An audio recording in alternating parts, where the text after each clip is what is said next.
Welcome to the show. We hope you have a blast. Thanks for making time for the Dealer Talk podcast. Another business leader, here's a penny for your thoughts. This ain't a regular conversation, baby. This that Dealer Talk. Yeah, this that Dealer Talk. Yeah. What up? Welcome back to another episode of the Dealer Talk podcast. This is your host, Herb Anderson. Thank you so much for tuning in. Man, this is going to be a good conversation. We have some great guests today. We're going to be talking about it's a little bit on the digital side of things, but I think we're going to go deep.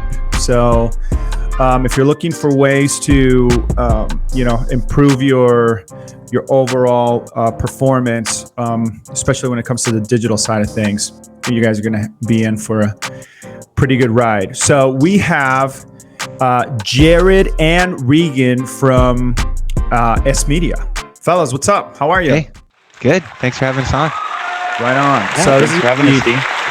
Yeah, man. This is going to be interesting because we typically kick things off with a background, so we're going to have to do two here. So how about we start with Jared? Yeah, you bet. My background is in software development, so I kind of took the digital nomad route in my early 20s. That's where I kind of got into the digital world, and yeah, the rest has been kind of feels like a light year away, but yeah, we've been just rocking and rolling. Got into software development, background in graphic design as well. Dipped my toes in sales with Apple Canada, and funny enough, worked the last 6 years I shouldn't say the last 6 years, but in the last 10 years, I worked for about half a decade in corrections while I was kind of building my software portfolio. So pretty vast employment history, but I always like to say experience brings a little bit to every kind of equation. So I'd like to pump his tires a little bit too. Jared's been working at sMedia for pretty much a year now. And when he first started, he was a full-time dad, a full-time student, and he came to sMedia as through our student program. And Jared, he figured out that there was some within our own company data infrastructure integrity issues, and he identified a big opportunity. And throughout the year, he started working on creating a data layer for our own company and taking us on that data journey and that the digital transformation of our own company to be more efficient and effective with our data. And within a year, he became our chief operating officer. Wow, man, that's awesome. I love that you talked about, and we're going to get into Regan's background here in a minute, but I want to pause here because you said something that caught my ear. Data, like that restructure. That's something that I think is something that a lot of dealers should really be. Hopefully, a lot of them have already been looking at that, but if not, I feel like that window to do that is kind of closing. And so I'm really excited to have this conversation with you guys, especially because I'll say it here, and we can dive into that as soon as we get rolling here after your guys' intros. But I wasn't a fan, man. I wasn't a fan of sMedia when I first saw you guys, and we'll talk a little bit about that. But you guys have definitely won me over, and I wanted to kind of preface that because I think that what you guys are doing is pretty cool, and I think a lot of dealers need to be paying a little bit more attention to that. So anyway, Thanks, Regan, appreciate it. Yeah, man, tell us about you, bro. Yeah, so I started sMedia with a group of young guys, Taylor and Marshall, about 10 years ago. And yeah, it was we started off taking pictures at nightclubs and doing social media strategies for bars and restaurants and stuff, and really just flying by the seat of our pants, bunch of kids just wanted to get that party started and try to use the newest technologies to get excitement going, and really had no real goals or anything, really just more the curiosity of what sMedia could become. And really the word sMedia isn't tied down to any one market. It's not tied down to any one technology. So we've definitely evolved multiple times and transitioned. There's been a lot of changes, and we found ourselves in the auto sector and found ourselves starting to develop marketing technology for the auto sector, crawlers and scrapers to automatically generate vehicle specific ads in like Google and Facebook, back when that wasn't really happening, and that took us to a good level. And I was our first cold caller, I was our first salesperson, I was our first account manager. Wow. And then I moved to the customer success director, where I started implementing real customer centric strategy, which is where I envision our company to be, really about the customer and the goals and objectives, and not being rigid to any one specific strategy, really just adapting to the market. And so, but now, I'm now the CEO of the company, and we've seen some great traction over the last 4 months that we've Jarrett and I have been leading the company, and just a lot of really good stuff going on, and really kind of tackling some of the bigger problems in the industry, and really having the bigger conversations, talking philosophy and talking shop with people like you, Herb, is always really good to really get that knowledge and get that experience, and really tackle the bigger problems in the industry and going to the core of those problems. Yeah, no, for sure. I know this is going to be a good conversation, because you guys are. I know we're gonna be. That's where we're going. That's where we're headed. So I guess let's kick it off there, man. I know that when we were talking about doing this, Regan, you in particular, were like, man, I really want to talk about kind of the issues that we see in the some of the problems that are not really being talked about, that we've kind of been able to really uncover. And I think that that's a message that we need to get out there. So 50,000 view, what is it exactly that you guys are seeing? And more importantly, how do you think that it's impacting us, in the industry? Sure. 50,000 views. So, I mean, what's the big problem right now? Acquisition, right? Inventory. Sure. Yeah. And I mean, our companies, we really like to see, and we're really trying to, and I'm really trying to get across that we're not solution sellers. We are problem solvers, and really what we sell is a journey of empowerment. I like that. And the solutions come with the journey of data that we have to navigate, and how do we use that data to make better decisions? And then how do we, when a storm comes like this, how do we help our clients adapt quickly, just like we do, right? We have our journey. We want to take our customers on that journey, and we want everybody to be excited about this journey, because there is a digital transformation happening. And the auto sector is, kind of lagging behind a lot of stuff, right? And so it's up to us, Herb, you, me, and Jarrett, and all that stuff to be part of the conversation and get people thinking about this. But low inventory right now is the issue. And what does that cause? What does that cause? So it's caused everybody. Now they're like, okay, well, I don't want to advertise because I don't have enough vehicles. Okay. So now budgets are getting slashed. Marketing managers, the stuff they've built up for a long time is getting slashed. Now they're like found themselves with less budgets and making maybe less of an impact. But really now it's like, now is the time to slow down. There's been so many solutions and so many things that dealerships have bought over the time, and it just constantly gets built on top of itself. But when are we actually looking at the foundation of all those tools being built on? Mm-hmm. When have we taken a step back? Because we're all going so fast. Sell more cars, sell more cars, sell more cars. Right. You know what I mean? And now it's like, we don't have cars to sell. What do we do now? Well, we think about being more efficient. Maybe it's not about helping dealerships sell more cars. It's how do we help you make more money? How do we help you be more efficient? How do we help provide the tools to empower your team to actually use the right data to make the right decisions, and to be able to show their stakeholders what's actually making an impact? And that's where we are really going, and that's where our focus is starting to go towards, is the foundation, right? Rebuilding that.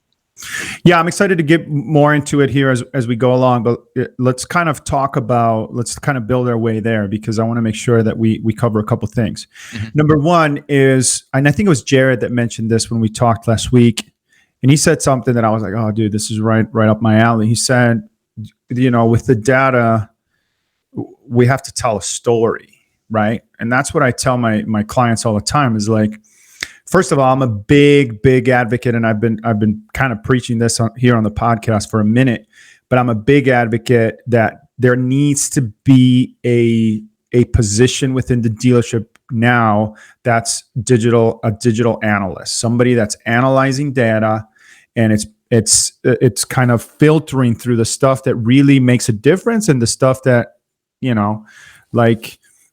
because there's a lot of these different companies that come in, and I'm not trying to like bash on anybody. Everybody has a role to play, but when you come in, everybody's trying to save their account, right? And so they're just painting the prettiest picture on their silo thing that does whatever little impact it has on that dealership's business, and they're trying to claim the entire activity is based on this little thing. You know what I mean? And that's just not, it's not effective. And it doesn't, what the worst thing about that is it doesn't help the dealer make decisions, right? It doesn't empower the dealer to, okay, we're going to pivot. We're going in the right direction. It doesn't, you know what I'm saying? So I really feel like we need to have it either has to be a full-time position at the dealership, or they need to start partnering up with people that are not selling them anything, but that are actually inspecting what they're getting to make sure, you know, to keep it honest and make sure that there's an omni-channel solution where they can kind of bridge all these different vendors. Can you guys talk to me a little bit about that? Jared, what do you mean by that when you say telling the story? Is it in line with what I just said, or is there some sort of an evolution there? Yeah, 100%. I think, you hear the term ADD lots, another damn dashboard, and everyone wants to kind of have their own spin, their own take on a dashboard.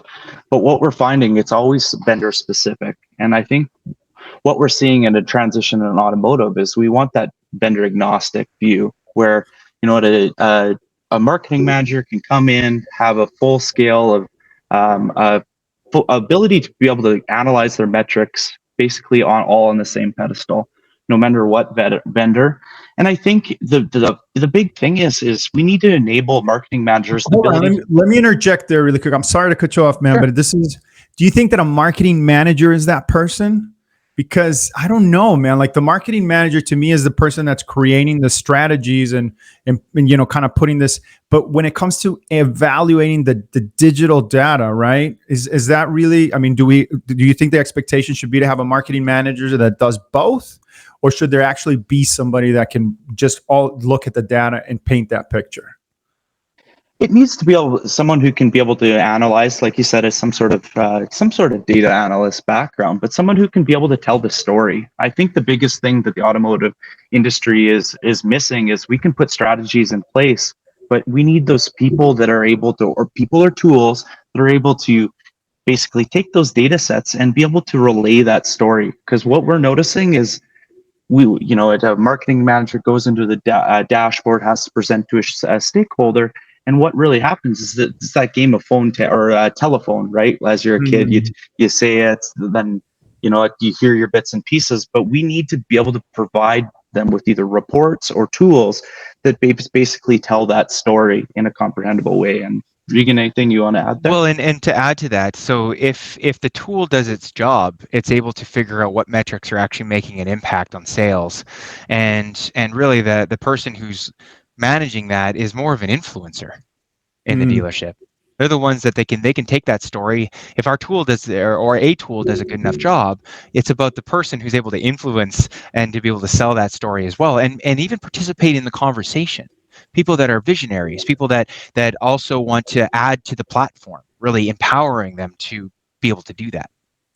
So I like that. I like the empowerment part, because I think that's essentially what I feel this position or this person or this partner needs to do. It's not like, hey, I'm here, buy my product and I'm gonna sell you on how great my product is. It's more like, hey, you already have all these products, you already have all these solutions. Do you really need all of these, or what information is it getting you to get you closer to your goals and objectives? Because oftentimes it just feels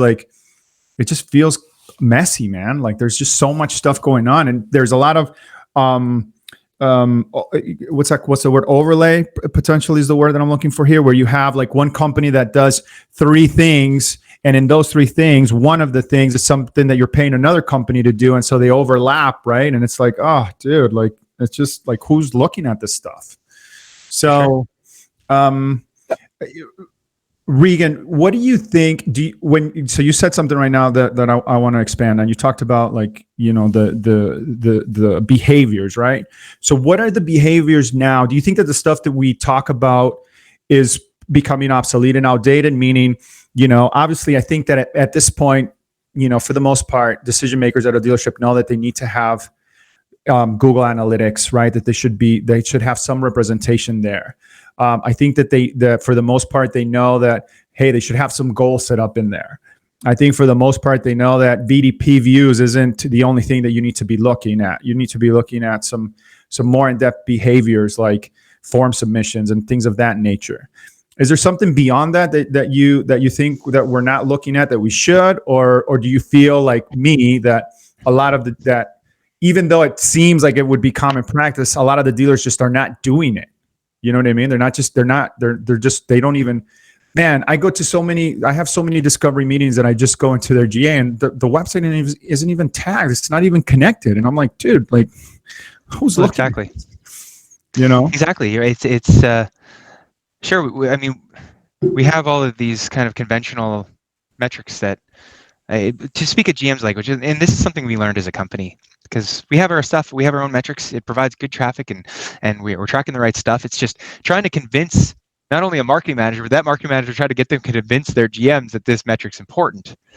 It's about the interconnectivity of it all. And if you can show in a story how all this stuff is connected, so the lead you got was actually very qualified because they showed these certain actions on the VDP, and you can find a consistency in that. Now, all of a sudden, you're you're qualifying your own metric, or you're qualifying a metric. And it's more about the intricacies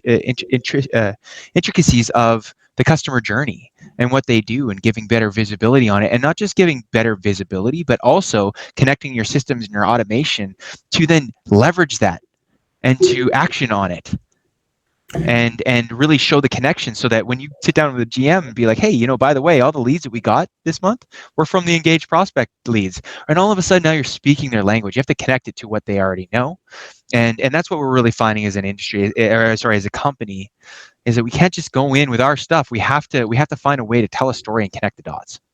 Okay, so but what are the behaviors specifically? What would you say? Like, let's say that you're talking to a GM right now, and you're talking to them about the data and telling the story and all those things. And you're like, hey, Mr. Decision Maker, these are the things that we need to be looking at that tell us that this person is lower in the funnel. It's an actual auto intender.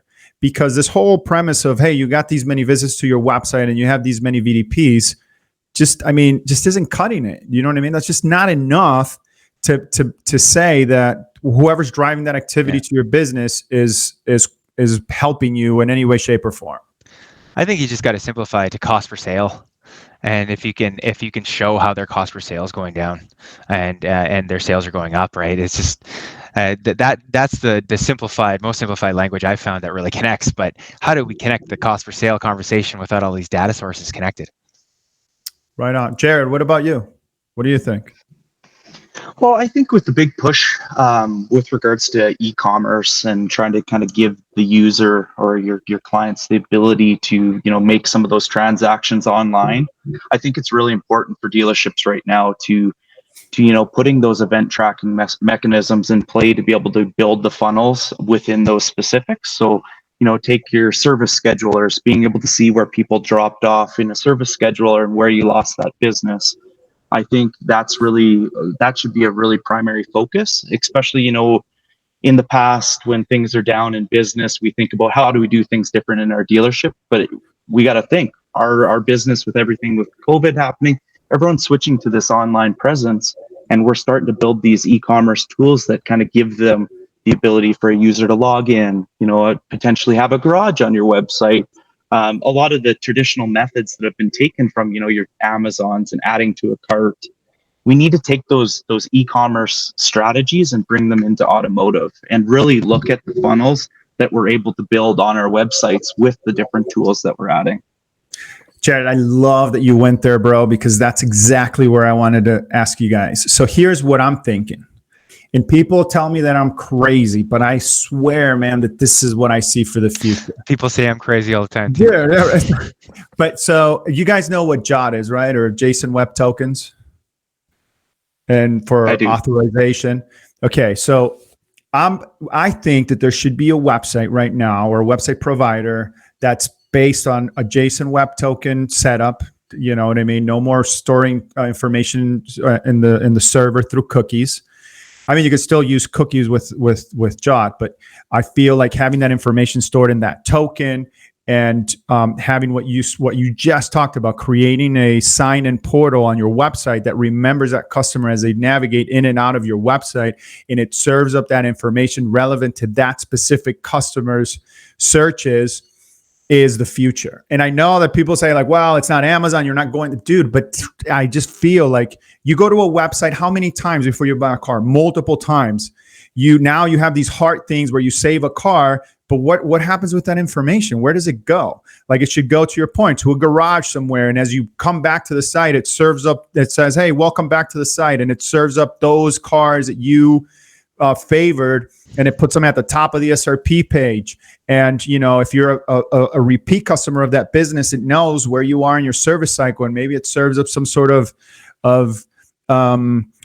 service offer. Hey, don't forget your oil change is due in 6 months. Why don't you pre-schedule your appointment now? Like, I just feel like the website experience just is starting to get really, not up with all the technology that's available to us. And if we can create authorized users, and we can study their behaviors, and we can predict, just like a Netflix does or an Amazon, to your point, predict what that customer is in for, and then we can serve up information that's relevant to them. And then I think about cookies going away next year. And obviously it's impacting third-party cookies, and the ability to target customers and all these things is going to become either more expensive or a lot harder to do.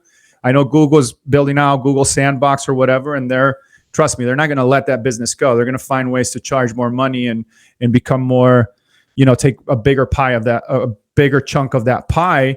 Meanwhile, our website, which is the experience that we have full control of, we're just not really building up to where it should be in 2021. I don't know. Am I crazy? Why do you think that is? So from your perspective, like why do you think we're in that position? Well, I think there's a couple of things happening. I think number one, there's been kind of a how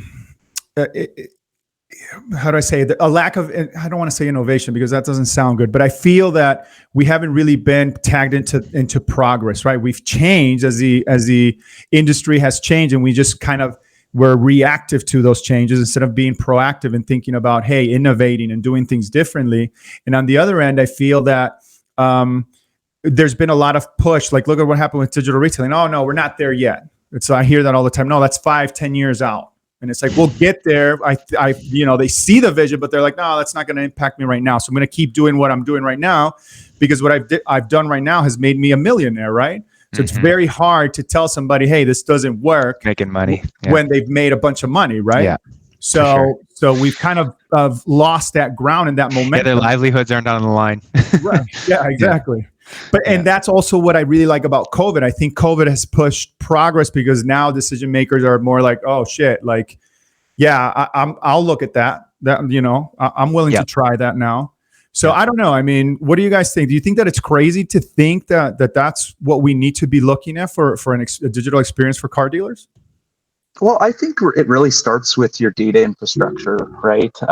You think about a lot of the other industries in our kind of common market right now, and they did the big digital transformation 8-10 years ago, where they brought things to the cloud, and there's really data silos, and your data strategy just felt extremely spaghettied. But you think about your typical dealership, they're running, let's just say, for on the low end, anywhere from 5 to 10 different vendors and 10 different data sources. And then they've got their own software in all their different verticals of their business. But where is that all connecting? And I think that's really where, as an industry, we have to start thinking, where is all that data pointed? And, there's the quote, what's measured, it's managed. And how are you supposed to manage it if it's, if you got here one in this area of your business and one in here, you know what I mean? We really need to think about, how do we put an elastic band around that, and how do we consolidate that data to have that true 360 view of your business, and how do we analyze that not only on a macro but a micro level. Now more than ever, businesses need more efficient sales. That's why thousands of dealerships trust Foureyes to help with things like automated inventory email updates and ensuring all of your leads get into the CRM. To try Foureyes for free, visit foureyes.io/dealertalk. That's foureyes.io/dealertalk. And I think that really ties back to what we're talking about, building that funnel and your event tracking. We need to not only look at when we talk about attribution, we want that ROI value, but what steps did the user take to get to that ROI value, and what assisted in providing that? So it all comes down to really dumbing down your data strategy and how do we pull everything together and be able to kind of put all your different data sources in that one platform that allows you to make decisions on a whole. That's And where it's I'm agnostic, as well. Oh, I like that. Yeah, man. I don't know. I feel like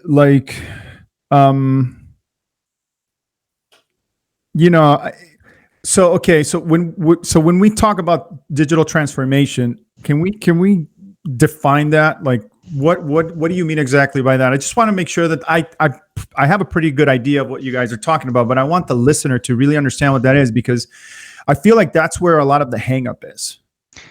Yeah, I'll give a go, and then maybe Jared can go. Right now, you have a lot of bells and whistles that you've paid for over the years that have all built up on your website. And basically what's happened is now you've got all these bells and whistles, but the foundation it's all disjointed. They're not communicating with each other properly. And so we've always been adding new bells and whistles, but we haven't gone to the foundation to connect everything. And right now we're trying to solve that problem of connecting everything to give sort of efficiency to allow you to have one place where you have everything connected. You have a full 360 view of your customers. Where did they come from? How much did you pay to get them, from all of your tools, so that you can make better decisions in the digital space and it's not disjointed or siloed. Jared, do you have anything to add? Or I have a couple questions, but I want to give you guys. For sure. Like I think that the traditional digital transformation was going from, hard storage data in the back room of a dealership to, you know what I mean, storing what your DMS, all your backups for your CMS. But what we're with the way the industry and IT is in a whole, everything's going to cloud storage, which gives you the ability to bring in all these different data sources. You can create systems that are able to draw the data. A lot of different industry vendors are starting to create open API access where you no longer have to go in there and set up an automated email where you can have true live data. And I think if we want to make better decisions as business owners, we need to be able to look at data as a whole. We can't just use these little small sample sizes to make crucial decisions in a crucial time for our business. And I think by bringing everything together and having a tool that allows you to manipulate that data, it's really what a business needs to succeed. Like I know I said, what's measured is managed, and it's truer than ever, especially when budgets are getting tight and inventory is low. It's all about getting more efficient. And if you're getting data from all these different platforms, and I know I said earlier, another damn dashboard where you're logging into one platform to go see how one aspect of your business is doing. It's time consuming, and you want to be able to log in, be able to access everything in one consolidated manner, and be able to make your decisions in one place. And when there's those hiccups where things start, you have to jump from platform to platform, dealership managers are busy. We know they're busier than ever. There's also a level of continuity as well. Like, we're seeing that there's so much turnover, especially with these larger groups. Marketing managers are coming in, they're going out, they're coming in, they're going out, and then a new person comes in with their own idea of how things work. With their own ideas, and they come in and then they start putting in their own ideas of what they've seen work in the past. But what if the dealerships and the groups had a level of continuity where the data was already there and presented and the connections are made already? It's not about one person's expertise anymore. It's just about, these are the facts. And so a new marketing manager comes in, their job is to influence based on what the data says, and not come in with a whole new idea and now thinking that bounce rate is the be all end all of all their marketing campaigns. Yeah, that's such a good point, because a lot of times we look at things like, average session duration versus average time on page, tell a different story. And if you don't understand the difference between the two, you can make some crucial decisions that are not in the best interest of your business. Yeah. You know what I mean? Or the vendors that are working with your business, because what happens is a new marketing manager comes in and they have all these new ideas, and now it's like, oh God, we have to pivot to this whole new thing. And like, do you actually know if this is making a difference? Right. Exactly. So let's spare the vendors and the dealers and create some continuity. Yeah. So talk to me about that, man. What do you see? So is this something that, I mean, let's just, I'm not trying to sound like a commercial for you guys, but is that something that you guys have in the works? Is that something that's available, or what's the vision here? Because again, when it comes to that transformation, what really is the solution? Yeah. Well, it's at the end of the day, the transformation is it comes with the journey, and I really want our team and our customers and anybody that's thinking about sMedia to not think of us as a company that sells solutions. The solutions come with the journey. The journey starts with the conversation and just understanding. We don't want to put square pegs through round holes. We want to understand. And really the journey is there's a mountain of data that we are the Sherpas to help take them up on and make better decisions with that data. And depending on where they are in their journey, we help solve problems. Right now, we're coming up with a bunch of vehicle acquisition campaigns it's going to involve CRM integration and conquesting and really helping dealerships with the goal of purchasing inventory. But that's a solution that comes with the journey of working with us, right? And we just want to be able to adapt to the times and help our customers adapt as well. So let's get into that, because I know we talked about it 50,000 view, and when we presented in the beginning of that conversation, you said, what's the biggest problem right now? Obviously, inventory is an issue, right? Acquisition and all these things. How does the data, or what data, helps dealers buy more cars, and how do we get that in front of the decision makers at dealerships so we can help them? Yeah, so when it comes down to actually solving the immediate problem, right, that low inventory with marketing managers getting their budgets cut, we're currently working on a vehicle acquisition strategy that's going to be using marketing budgets from the marketing department to help find ways to acquire inventory. It's going to be a combination of using CRM data and so on and so forth, and we're really refining that product. We're thinking that December 1st is when we're going to be fully ready to launch and go to market with it. The conversations can still be had. So right now, yes, that is an immediate problem that we're striving to solve for our customers and our prospects. Right on, man. So what do you think is, man, it's a tough one, right? Because we don't know. There's so much that we don't know, right? As far as when these problems are going to be solved. But do you guys have any predictions on? Do you think it's going to be another year? And what's your with the low inventory? Yeah. So, what do you think that looks like? Yeah. So right now there's it's really interesting. We're thinking about 2.5 years. It's going to be in demand to have campaigns to purchase inventory. It's definitely going to be a conversation that's going to be relevant. We're thinking that there's about a 5-month window right now to really catch this wave of vehicle acquisition and just how the industry's going. There's a big consolidation happening. If you've noticed, a lot of auto groups are purchasing more and more. Now that consolidation is going to help them drive down the cost to acquire their trades and stuff. Getting inventory is not that's going to be a huge focus, I think, for the next 2.5 years. And so there's a wave that we can catch right now, for sure. Yeah. No, yeah, I hope it is one of those situations where it's under what am I trying to say? Like over, like where they're saying, yeah, it's going to be this long, and they're over forecasting, but it's going to be sooner than what they say. Hopefully, man. I don't know. We'll see how that goes. But the way I like to look at it is, as an entrepreneur, we can't just sit back and be like, "Oh, the market's done this." Oh, yeah. Okay, damn. Right. Let's just sit back and watch it happen. We just have to figure out how to adapt to it, right? And so we've hired a couple of very high, a very high-powered consultant to help us out with the vehicle acquisition stuff, and someone who's got a lot of experience, and so it's just about adapting, and that's the journey we want to take our customers on. We want to help them adapt to the current times, and then we also want to see big picture and help connect the dots and really aid with the digital transformation and the empowerment of the auto industry as a whole. Sure. So I want to take this time to talk a little bit about my story with you guys, because it's one that I love situations like this where I go into something and I'm like, no, and then it just proves it proves that it actually does work in a way that it's so clear the impact that it has. And the reason I want to do that is straight up. It's not like you guys are not paying me anything to do this. Like we're not, we're just trying to have a conversation to help people out. But I love to put these put this on blast, because I want the decision makers that tune in to really think about, oh man, maybe I should give these guys a try, because they should at least have a conversation with you guys and see if it fits. But I was one of those skeptics, and slowly but surely you guys changed my mind. And what got me to change my mind on this is because I used to be a rep for Cox Automotive, for Auto Trader, and I used to go into these conversations and talk about, hey, VDPs.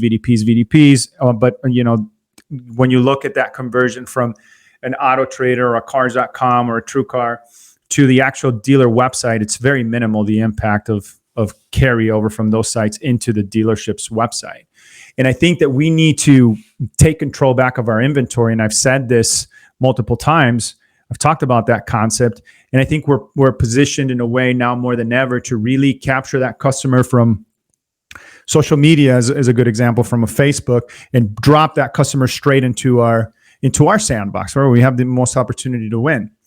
And I really love the way that you guys do that. I love because it all the behaviors that those customers expressed or showed in the data really tells me that that's a lower funnel customer.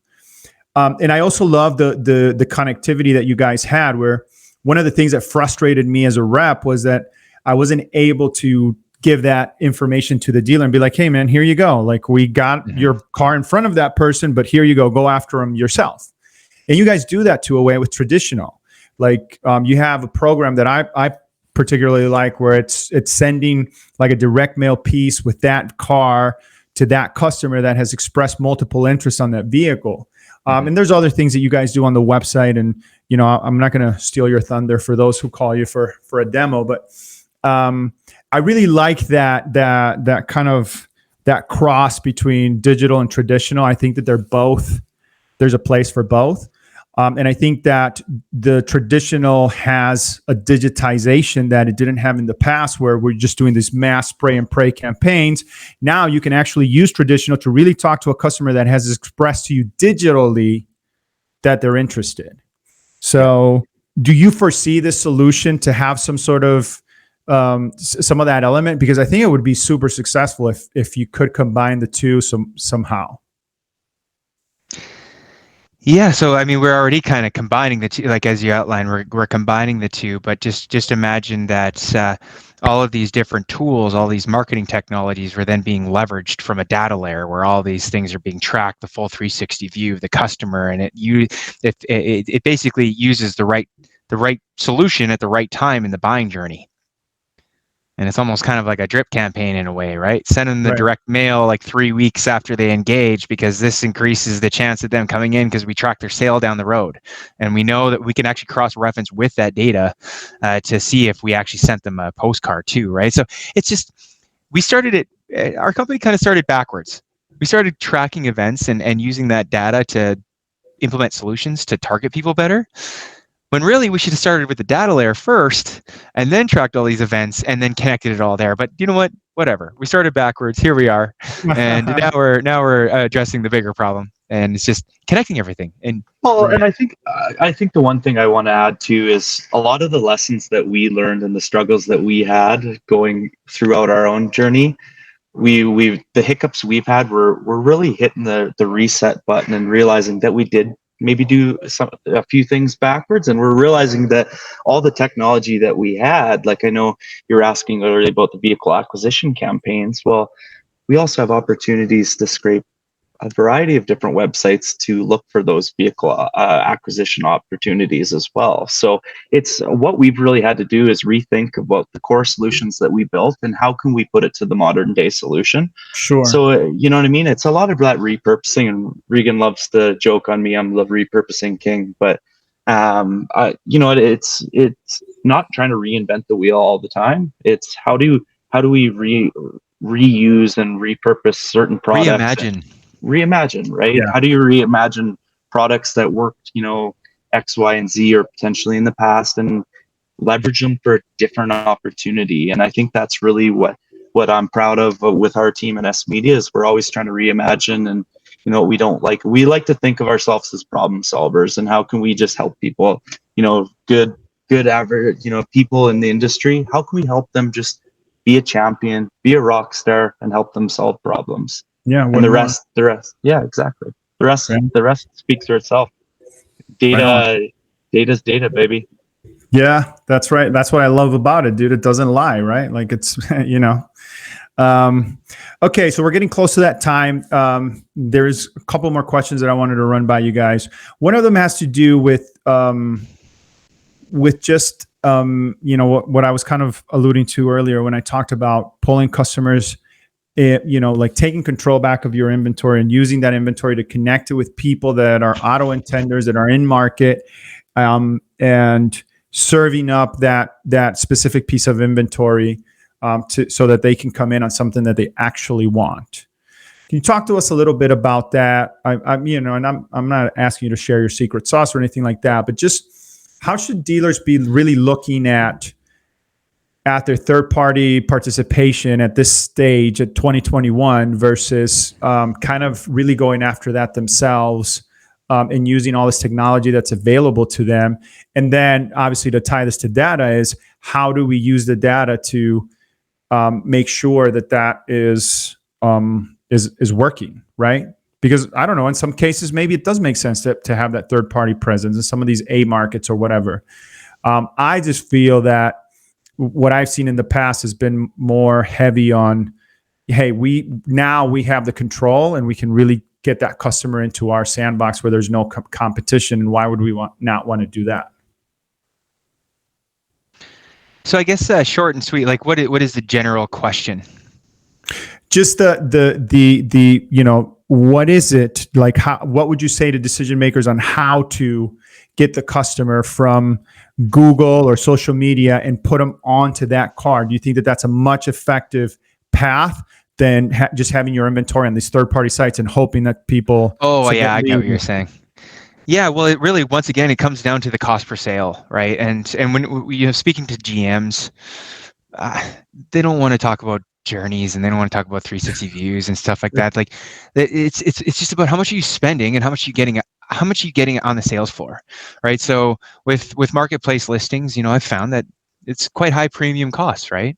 And the views on them, they're not actually being optimized in a way that, say, you know, you install our tag and we start tracking people who are engaging with specific inventory, and because we do that, we're able to then put the right people in the right targeting, and then we're delivering those ads on Facebook, for instance, and the costs are way down because the click-through rates are so high because it's so relevant. Facebook rewards that type of targeting, whereas on a marketplace, you're paying premium dollars for those premium listings, for those premium clicks. And is there any way that you can find ways to drop the cost and be more efficient and get more for less or get more for the same amount? I don't know. I don't think that that's possible, but I do believe that with the right tracking on your website and the right marketing technology, you can decrease your costs to advertise according to the market, Right. you know, relevant to the market, right? But it's really about optimizing your costs instead of paying more for getting the optimal places. Right on. Jared, what do you think? Do you think that it's better for dealers to go to try to do it themselves, or still have a lot of their budgets tied into these siloed companies or third-party companies? Well, I think it's just really important that you need to understand the objective of what you're trying to do. All right, with what's important to the dealership at that time. And I think I talked earlier about event tracking and try to understand what conversions are important to the dealership. I think that's really the future of, you know, when we're getting engaged users on the website, what's important and what levers do you have on your website that allows you to understand what's important to that dealership? And you want to own your data. So Right. like these third-party sites are getting all that data. They have their own event tracking. They're tracking their own 360 view of the customer that you're probably not getting. So what we want to do is we want to empower the dealer and the people that are working there that are responsible for this kind of stuff to have that data and that 360 view and optimize to spend more, to spend less and get more kind of thing. Well, you gotta leverage your users online to be able to help you build your strategy too. Like, your site search on your website is a gold mine and no one tracks it. Like, it's very seldom that you get people that are specifically tracking that. You can have basically a dictionary that shows what people want to see on your website. How do we leverage that kind of stuff to better strategize for your marketing dollars. You Absolutely. need to use all the different stages in the funnel and all the different conversion tools, because they're spending a lot of money on conversion tools. So why aren't we looking at the conversions and building funnels around all these new platforms? Like a big one that I like to say is GM and their conference last week. They said they're trying to change their name from an automaker to a platform innovator. If that doesn't say something in itself, right? They're catching the wave of e-commerce, and users are they want to shop online. They want quick experiences, and we need to understand that Personalized experience. Exactly. They want to, exactly. And they want to know that they want to make conversions, but you need to make those accessible and you need to be able to track them. And I think you want the third-party sites having all that data, or do you want that data? Right. Exactly. So it's funny because I've been in the car business. October 14, it's 22 years for me. I'm 39 years old. So I remember, dude, when I first started, the internet was this fad, and you know, be like, what? Have my cars there? No way. Now you couldn't even imagine running a dealership without some sort of digital presence. But we forget, man, that the internet is still so young, man. Yeah. It's only 20 years old. So are we. Yeah, and just look at all the impact that it's had in 20 years, man. And if the first 20 years was setting the standards, what is the next 20 or 30 years, to your point, Regan? The metaverse. There you go. The metaverse. It's personalization, to your point, dude. I really believe that. It's taking that information and personalizing that experience. Finally, I think that we're moving into a direction in the car business where this experience that everybody talks about is actually going to be something that we're going to be able to deliver on. So, yeah. Anyway, so it's exciting time. Honestly, this is a really, really exciting time to be in the auto sector, because there is such a big wave and we have to catch it all together. And that's why it's so important that we're sitting down and talking. We need to be having these conversations, and it's not about the solutions. It's about like where we're headed and how exciting the auto sector is going to be, and how exciting it's going to be to work in the auto sector. And that's really what we want to contribute to. We want to contribute to the excitement and empowerment of the auto sector. And I'm really happy and thankful that you brought us on your show. And it's just so nice to be able to talk shop like this, and yeah, it's just great. Yeah, no, thank you guys. I was about to say, like, I mean, we're almost at that time here. I do have one question that I ask everybody that comes on the show, but before I do that, I want to give you guys 3 minutes. Either one of you, just tell people how they can get in touch with you. I would really like for my audience to be able to connect with you and just learn more about what you guys do. Again, I'm not for or against. I bring companies here that I personally believe in, but everybody's got to come to their own conclusions. But I'd love for people to know how they can connect with you guys to do a demo, learn more about your company, or can you just tell people how to get in touch with you? Yeah, of course. So for me, my email is Regan, REGAN at sMedia.ca. And I also have a LinkedIn, Regan Hinchcliffe. Hopefully Herb will put these words on the screen for the, okay. Everything in the show notes. So okay. All right. Okay. And so that's how you can get a hold of me. And really, we're not here to sell a solution. We're here to get people excited about the journey that the whole auto sector is going on. And we believe we're the Sherpas to help our clients and prospects do that. Right on. All right, fellows. Jared, do you want to say anything before I ask you my last question? No, I just wanted to echo how exciting of a time this is, right? I think when everyone gets that outside view of auto, they always think everything's so far behind with regards to technology. But really, we're right in the golden zone. This is an exciting time, and like Regan said, we really need to catch the wave. This is the time for us to get more efficient and really hone in on what's important to our dealerships. And I think when we said earlier is starting to gauge towards that digital transformation, and finding the people to take you on that journey is really important. And yeah, no, like I said, we just want to help people solve problems, and I think I'm always open for a good human conversation. If anyone ever wants to talk data or get into the weeds, I'm always open for it. My email is Jarrett, JARRETT at smedia.ca. Data is my passion. Data storytelling is Regan always laughs at me. I'm one of those kind of weirdos that loves to jump into a spreadsheet and to get into databases. But for us, it's passion, and we're just looking to push the envelope and, help everyone on that journey. So it's really exciting. Right on, man. Hey guys, thank you so much for doing this, taking time out of your day. You're celebrating your Halloween party there, and you guys took a minute to have this conversation with all of us. So I appreciate that a lot. Can you guys guess what I am? Oh, right on. It's very fitting, man. I'm trying to be Thor. Does that work? Yeah, I think it fits. Our employees were telling me I should dress up like Dave Grohl and Regan should be Kurt Cobain. Oh, dude, actually, that's kind of good, man. Yeah. Huh. Wow, I just put that together. There's definitely something there. All right, so there is one question. Yeah, man, there is one question that I ask everybody that comes on the show, and that question is, where do we see, or where do you guys see the automotive industry headed in the next 5 years, and why?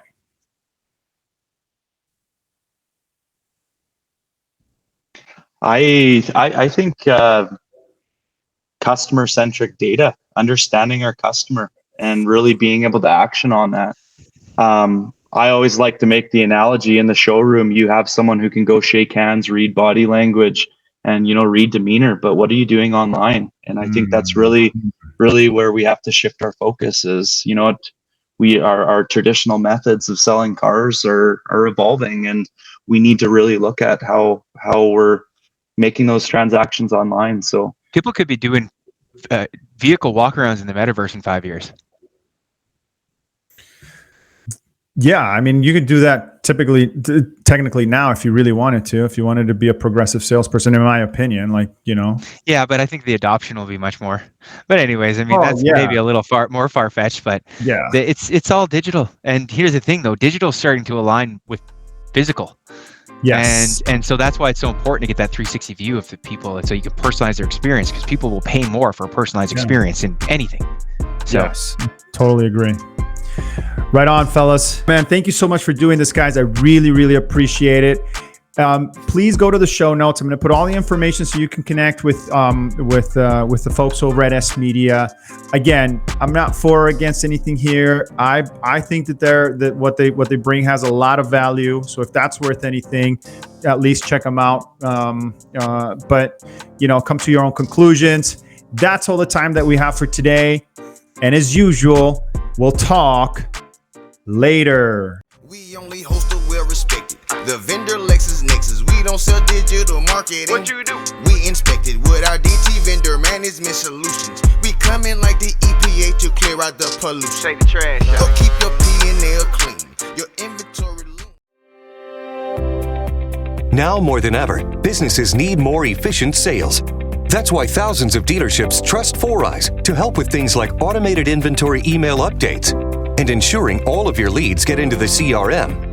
To try Foureyes for free, visit foureyes.io/dealertalk. That's foureyes.io/dealertalk.